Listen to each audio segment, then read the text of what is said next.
Hey everybody, I'm Greg. Welcome to the Open Throttle. It's Sunday morning here in New York. Beautiful day outside. Last night I got back pretty late from the shop, did a few upgrades that I want to talk about. So behind me is a 2019 CVO Road Glide.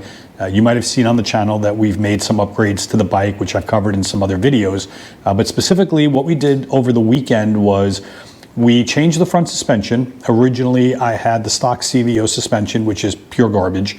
I replaced that with Fox drop-ins, and they were good. I mean, they did a pretty solid job, and I think if I didn't know that there was better, I may have stuck with it, but I knew there was better. So we went ahead and we installed GP 25mm suspension cartridges in the front, and I got to tell you, they are absolutely incredible.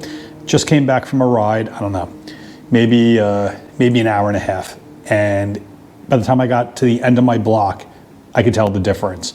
But once I was able to go to the roads that I know and go around some turns, hit some bumps, I knew right then and there that these suspension drop-ins that GP put together, they're top shelf. Some of the other things that we did on the bike is we changed the exhaust. So when I first bought the bike, I was using the stock header, and I put on a pair of SVT Bone Shaker mufflers, and they were awesome. I love the way that the Bone Shaker sound. If you're out there and you want to keep your warranty and you want to keep a stock header on there, then put a pair of Bone Shakers on. It's going to sound great. The second phase of the exhaust, I put a Bassani 2x2 head pipe on, and I paired it to the Bone Shakers, and that was even better. Bike sounded incredible. Very happy with it. When I brought the bike in to do a 128, SNS 128 kit, the builder explained to me, and most builders will tell you online, that the bikes are finicky and every little combination can help make or break your power, and they all recommended that I change the mufflers. So I went ahead and I contacted Fuel Moto, and I ordered a pair of their Outlaws slash tip, and they, I know I keep saying it, but they were great. I absolutely love the mufflers, but I wanted more power. So called up Full Sack, had them send me a head pipe, put it on the bike.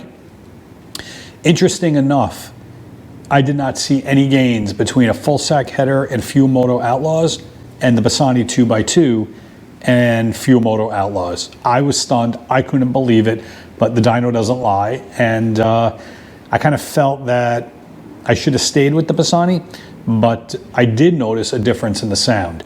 So the Full Sack head pipe definitely gave me a throatier, more of a crackle when I nailed the throttle.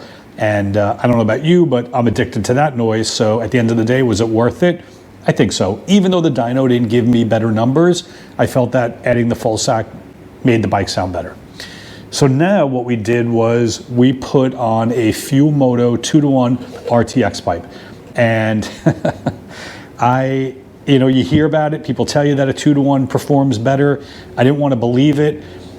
This pipe is outrageous. So right off the bat, we picked up like 6 to 7 pounds of torque just from the pipe alone. And we picked up around 4 horsepower between the two tunes.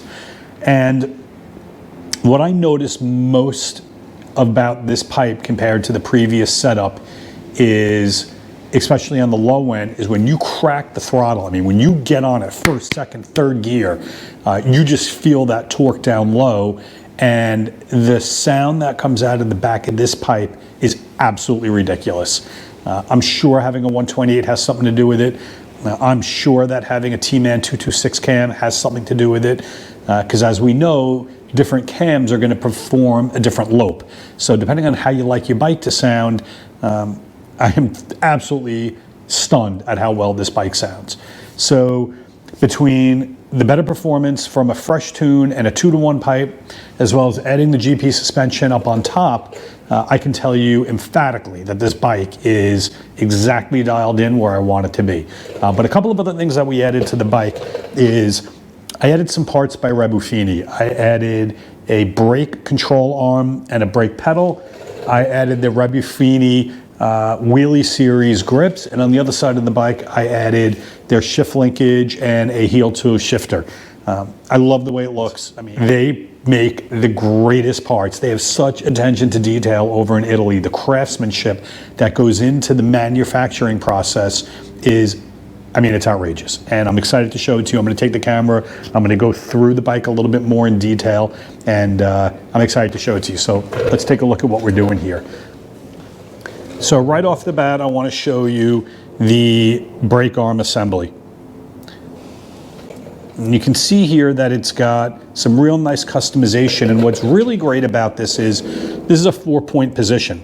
So you can raise the pedal from the low position to the high position, and then high back, and then low back. And all you have to do is come in here with an Allen key, unscrew it, and just adjust the red piece around and dial it right back down. So it gives you a lot of control over how you want to position the bike. So the next thing, if you look up top here, is the Rebuffini Wheelie Series grips. In the middle is inlaid rubber, and the other component is an anodized steel. So it is just really smooth to the touch, looks fantastic. Again, you've got this red trim that they can put on here, and you can adjust the colors. I kind of think it goes kind of cool with the 2-finger levers, as well as you can get a good view now of the GP suspension. I think it's pretty tricked out. And these dials, you can actually have them anodized, different color, right from GP. So depending on the theme of your bike, it could be yellow, it could be black, what have you. But I just think it looks really trick. As you can see, we added a Trask air cleaner as well. This will give you a good view of the 2-to-1 pipe by Fuel Moto. And I definitely went with a ghost pipe. I just feel that with stretch bags, you kind of have to have a ghost pipe. If you have regular shorty bags, I think a 2-to-1 single is a very super aggressive look. But when you have these lower spoilers and you've got the stretch bag, if you don't have something in here, it just looks to me super odd. But again, everybody's got their own preference. That's what I love about Harley Davidsons, is that everybody can make their bikes the way that they want. And then over here, let's take a look at some of the shifter linkage. So this is the heel toe shifter by Rebuffini. Again, you can move the pegs. You can undo it with an Allen key, you can swing it around. So if you look on a heel toe shifter, depending on how big your foot is, if you're wearing sneakers, if you're wearing boots, you can really customize the positioning. And then you can see the shifter linkage here, which is really, really detailed. Again, whatever they're doing over in Italy, they're taking their time, and they are putting a lot of effort into these parts. And they're just built. I mean, they're built so solid. They've got such a good feel to it. And then up again on this side, you can see we've got the GP suspension dials. And what I like about it is right there, made in America. And I love how they put the American flag. It's one of my favorite functionality, or it's one of my favorite things when I look at this bike and I look down and I've got these 2 American flags staring back at me. You know, American muscle all the way. It's one of the things I love about Harley Davidson and the community and the culture. So I really appreciate you spending some time to check out the bike. Again, it's a 2019 CVO Road Glide in Mako, and with all these little red accents that we did here, it really starts to flow. You know, between the red Galfer rotors, the little inserts that come with it, to the inserts on the Rebuffini. We brought the red back up on top. We brought the red back on the top of the shocks. Obviously have some red on the seat. Even these little pieces that we found really makes the bike pull together. Super excited about the way the bike came out.